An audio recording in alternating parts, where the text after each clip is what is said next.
Welcome to the nuts and bolts of MACRA, MIPS, and APMs, presented by the Enhanced Health Network.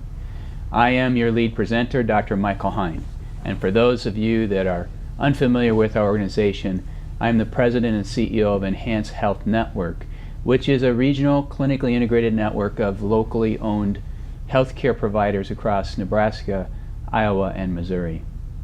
During this 6-part video series on a critical topic in healthcare today, we will study the impact of MACRA legislation, including the merit-based incentive payment system, also known as MIPS, and advanced alternative payment models known as advanced APMs. While the MACRA legislation has impact beyond Medicare Part B reimbursement, we recognize that most providers use the term MACRA to refer to the transition to value-based reimbursement under the quality payment program it creates.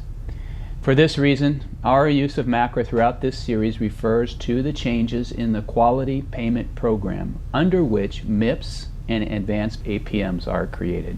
These 6 sections will include the history of healthcare reimbursement models, what is MACRA and how does it affect me, unpacking the merit-based incentive payment system, unpacking advanced alternative payment models, or advanced APMs, and finally, what are the next steps as a provider, and what action can I take now?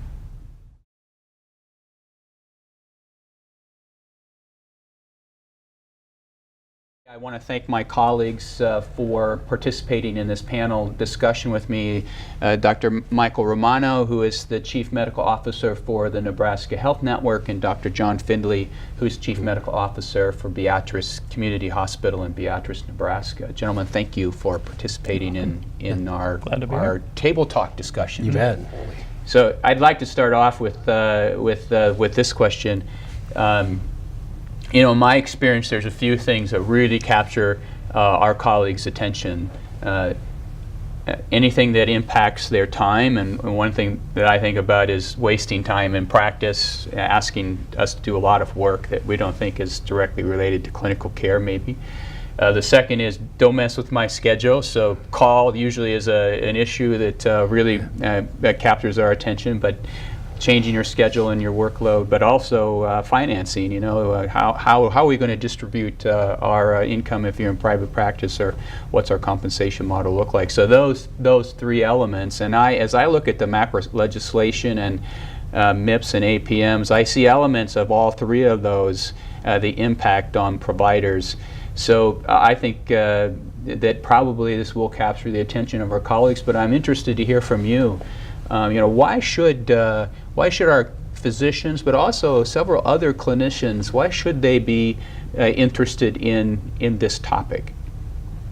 Well, you know, I think probably the very first thing that comes to mind in all of the years with all of the various payment mechanisms that are out there, you know, this is one of the first times where somebody's offering to pay physicians for quality. You know, up to this point, we got gold stars or we got ratings from various payers, but CMS, Medicare, is actually saying at this point, you know, if you perform at a certain level, we're going to pay you a little extra money, and I think that's big. Certainly a huge piece. I mean, the other perspective from the clinician side is that this represents a dramatic shift in practice design. I mean, at its core is practice redesign.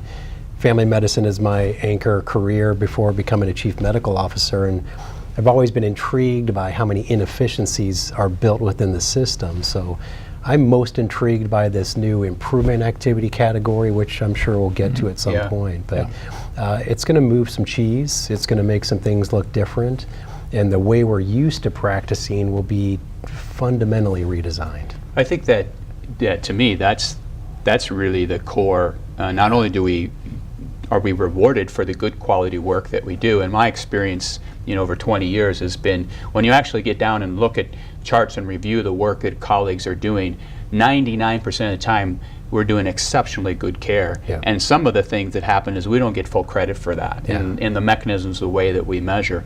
But for all these years prior to this, where we talk about how we need to improve the healthcare in this country, there's been discussion about, well, at the core of this is how we get paid. You know, we are incentivized to to develop the kind of practice style that we have. But now that's being changed, and I think it goes to your point, John, that this is, in my mind, one of the most significant changes in healthcare probably in 60 years since Medicare came into effect in the 60s, 50s or 60s. Yeah. But I think we talk about it because we're young enough to practice in this new way.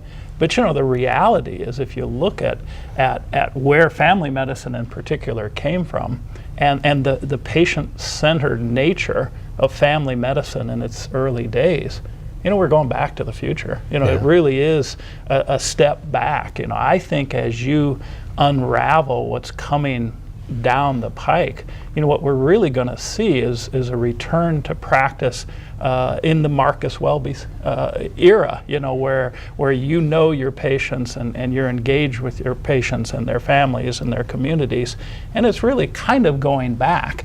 We've all practiced in an era where we were forced to be very efficient with our time. We had offices, we had overhead to pay, we had to do things that resulted in income coming into the office, and we had to set aside things that didn't result in money coming in because we had payrolls to meet.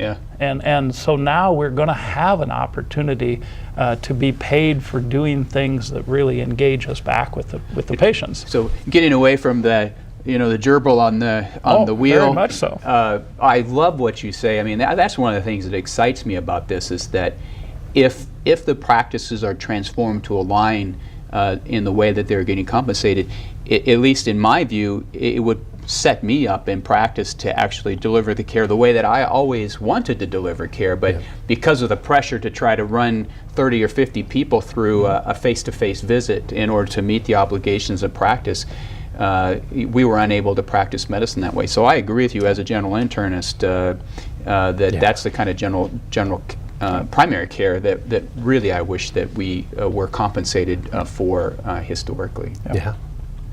I'd like to thank the Enhanced team who helped put this education together with the assistance of Nebraska Medicine, Nebraska Health Network, Beatrice Community Hospital, and SA Ignite. These 6 video sessions are accredited for physician continuing medical education after viewing all the sessions and completing an online assessment.